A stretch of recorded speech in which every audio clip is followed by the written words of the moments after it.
नमस्कार आप लोगों साथियों सभी को राम राम। फिर से हम लोग आगे बढ़ रहे हैं। देखिए, निम्नलिखित में से कौन सा युगम सम्मिलित नहीं है? ये प्रश्न केवल सम्मिलित के लिए नहीं है। जितने भी क्रांतिकारी हैं उनको कौन से क्रांतिवीर को किस जेल में कैद रखा, कौन से क्रांतिकारी कौन से षड्यंत्र केस में जेल गया, आपका किसी भी भर्ती की परीक्षा का पेपर हो, चाहे आप लोगों के शिक्षक भर्ती का हो, ईओआरओ का हो, एसआई का हो, पटवार का हो, रीट का हो, सवाल यहां से बनता है। चाहे वो जेल से पूछे, चाहे आप लोगों से कौन से षड्यंत्र केस से पूछे, बिल्कुल, या आपसे कथन से पूछे। बिल्कुल मैं कोशिश करूंगा 5 मिनट आप लोगों को बेहतरीन राजस्थान के इतिहास की क्लास आपको देने वाला हूं। राम राम साहब, धन्यवाद। देखिए, अच्छा, नाम आता है हमारे पास विजय सिंह पथिक। विजय सिंह पथिक कहां के रहने वाले वो बात नहीं करेंगे, लेकिन विजय सिंह पथिक दो मामलों में फंसेंगे। ध्यान रखें आप लोग साथियों, देशभक्त थे बड़े।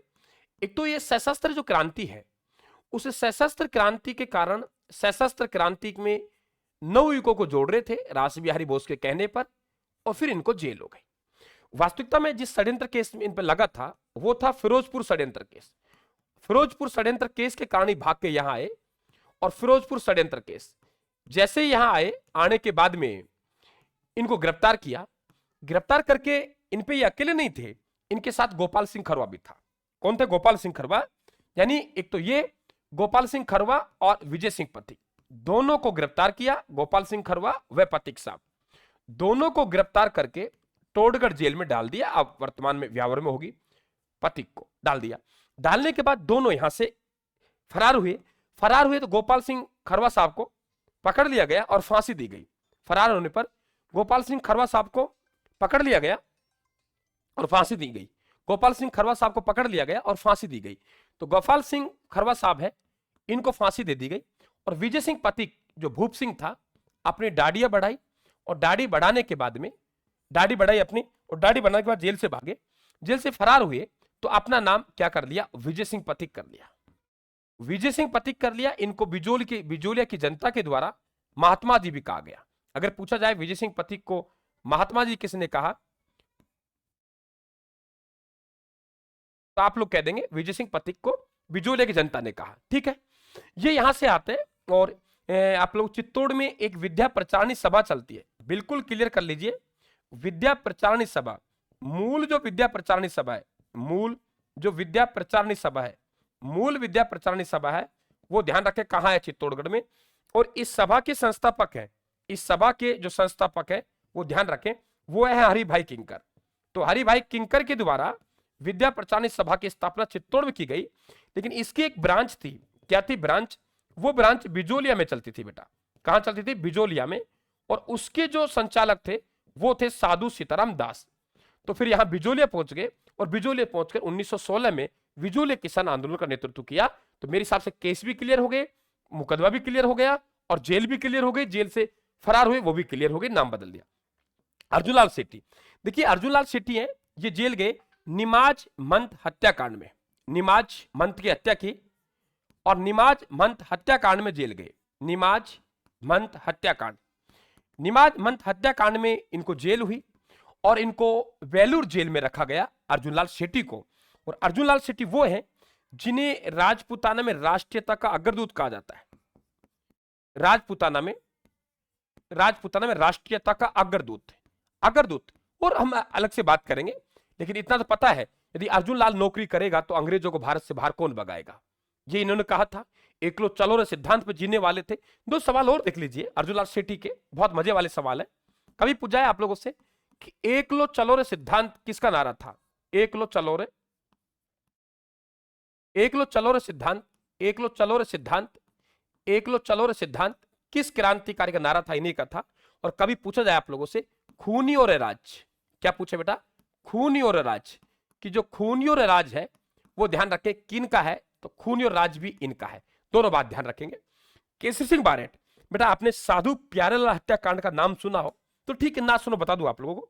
एक साधु प्यारेलाल हत्याकांड, इनकी हत्या की गई थी। साधु थे प्यारेलाल, प्यारेलाल, और फिर भेद खुल गया तो इनको गिरफ्तार किया गया। गिरफ्तार करके पहले कोटा जेल में रखा गया केसरी सिंह बारेट को, लेकिन साथियों यहां अन्न जल लेना छोड़ दिया। फिर हजारीबाग जेल में रखा गया था। 20 साल की सजा हुई थी, लेकिन इनका व्यवहार अच्छा था तो 5 साल बाद इनको रिहा कर दिया गया। इनका व्यवहार बहुत अच्छा था, तो 5 वर्ष बाद रिहा कर दिया गया।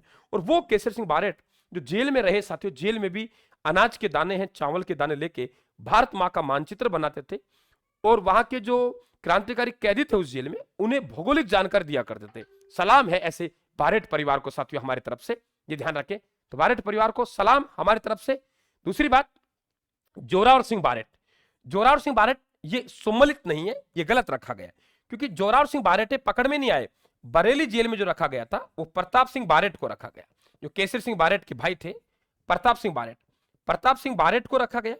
और इन पे साथियों जो केस चला था वो था बनारस षड्यंत्र केस। एक सवाल बच गया, मान लेना आप लोग, इस बात को स्वीकार कर लेना, बनारस षड्यंत्र केस। तो बनारस षड्यंत्र केस है, ये बनारस षड्यंत्र केस में इनको गिरफ्तार किया प्रताप सिंह बारेट को। और मालूम है वहां के जो अंग्रेज अधिकारी हैं क्लीवलैंड, वो कह रहे हैं तेरी माँ बहुत रोती है, तू ऐसे कर तेरा साथियों का पता बता दे। गलत तो ये हो गया, साथियों का पता बता तेरे को छोड़ देंगे। तो आपको मालूम होगा क्या कहा इनके द्वारा, इनके द्वारा क्या कहा गया, इनके द्वारा कहा गया, क्या कहा गया जरा देखिए। इनके द्वारा कहा गया कि ऐसा है, मेरी माँ रोती है तो रोने दीजिए, आप मुझे धमकाइए मत, मेरी माँ रोती है तो रोने दीजिए, मैं मेरी माँ को हंसाने के लिए सैकड़ों माताओं को रुलाना नहीं चाहता हूं, मैं मेरी माँ को हंसाने के लिए सैकड़ों माताओं को रुलाना नहीं चाहता हूं। यह कथन किसका था? तो आप ध्यान रखें, यह कथन किसका था बेटा? यह कथन था प्रताप सिंह बारेट का। और प्रताप सिंह बारेट को वहां और तंग किया गया क्लीवलैंड के द्वारा, तब कहा कि आप मेरे शरीर की बोटी बोटी करके यदि कुत्तों को खिला दें तो भी मैं जुबान खोलने वाला नहीं हूं। तब साथियों एक बात कही गई थी क्लीवलैंड के द्वारा, ऐसा बहादुर मैंने क्रांतिवीर नहीं देखा। और पता लगा किनको, केसर सिंह बारेट साहब को, कि आज मेरा बेटा बरेली जेल में शहीद हो गया। तो इनके द्वारा कहा कि आज मुझे बड़ी प्रसन्नता है कि भारत माँ का पुत्र है, उनकी मुक्ति के लिए शहीद हो गया। आज मुझे बड़ी प्रसन्नता है कि भारत माँ का पुत्र है, उनकी मुक्ति के लिए शहीद हो गया। भारत माँ का पुत्र है, उनकी मुक्ति के लिए शहीद हो गए। वाह, क्या कमाल के साथियों बारेट परिवार है। तो जोरावर सिंह बारेट ये साथियों पकड़ में नहीं आए, इन पे बिल्कुल केस जरूर चला था, वो था आरा षड्यंत्र केस। आरा षड्यंत्र केस, आरा षड्यंत्र केस इन पे लगा था, लेकिन पकड़ में नहीं आए। इन्होंने अपना जीवन है वो अमरदास वैरागी के नाम से व्यतीत किया था। अमरदास वैरागी, अमरदास वैरागी के नाम से अपना जीवन व्यतीत किया था। और ध्यान रखें, ये आजीवन पकड़ में नहीं आया तो इन्हें राजस्थान का चंद्रशेखर भी कहते हैं। अच्छा सवाल बनेगा, राजस्थान का चंद्रशेखर किसे कहते हैं? तो ध्यान रखें बेटा, राजस्थान का जो चंद्रशेखर है, राजस्थान का चंद्रशेखर इन्हें कहा जाता है। तो बेहतरीन आपका सवाल बनेगा। तो बेटा कैसे लगी आपको जानकारी, हमें कमेंट बॉक्स में जरूर अवगत कराएं, कमेंट बॉक्स में हमें जरूर बताएं, हौसला बढ़ाएं साथियों सर का।